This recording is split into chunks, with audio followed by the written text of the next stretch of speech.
It's very important to understand that what we draw children with is what we draw them to. If I give you a piece of candy for every right answer in a math homework or solving problems in class, I am not increasing your love for mathematics. I'm doing nothing to increase your desire to understand the wonder of number. What I'm appealing to is your stomach. And by appealing to your taste buds, I'm actually undermining your desire to know mathematics. What I draw you with is what I draw you to. And by increasing your affection for candy in the face of mathematics, I necessarily decrease your affection for mathematics. Because I'm saying to you, you couldn't possibly be interested in mathematics without candy. Therefore, I'll give you candy.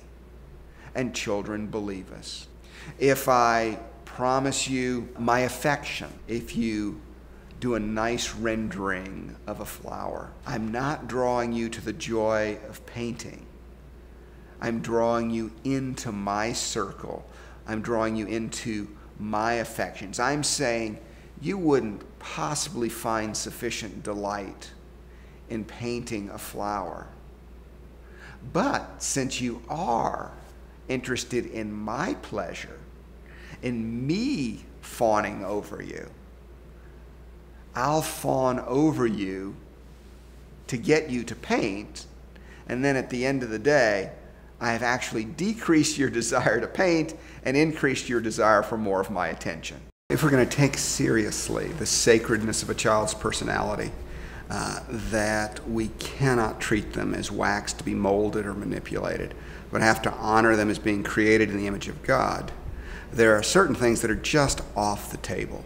We're not permitted to use these tools to manage or manipulate their behavior. Chiefly, we can't play upon what are really natural desires in a way that would distort or twist those desires. I think of such things as the desire for approval. Children naturally want the approval of a significant, caring adult. For instance, a teacher. So a teacher can't use that, or should not use that desire in a way to manipulate the child, such as, I'll be so proud of you if you, or I'm looking for the boy that's sitting up the straightest. Anything that plays on the child's natural desire for approval. Only if you play upon it, you increase that desire and you decrease any motivation to behave in a certain way when you're not in their presence. There's a difference between the desire to please and the desire for approval. When I desire to please you, I want to do what you want me to do. The desire for approval is the desire to be liked by you. And there is a natural desire, a natural inclination among most children to want to do the things that will make the adults in their life happy. There's also a desire for the child to have the adult's approval. They're related, they're a little different. To play upon either one of these is really a recipe for building codependency. It's to distort the heart of the child in an inappropriate way. We also think of the desire to beat others. Competition is natural. If I'm on a basketball court, I'm going to play to win.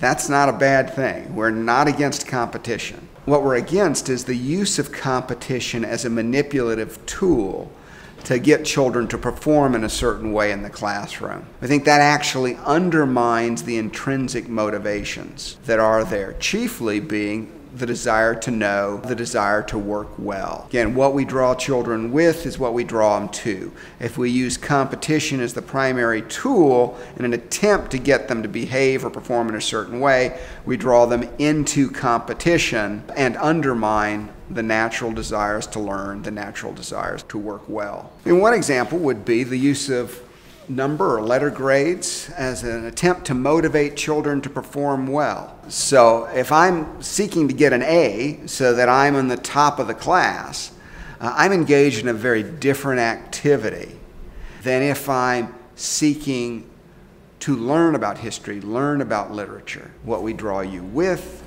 is what we draw you to. So we want to be very, very careful that what we're drawing children to is actually the knowledge itself, the joy of the work itself, the satisfaction in the ideas themselves, or in the beauty that's created itself.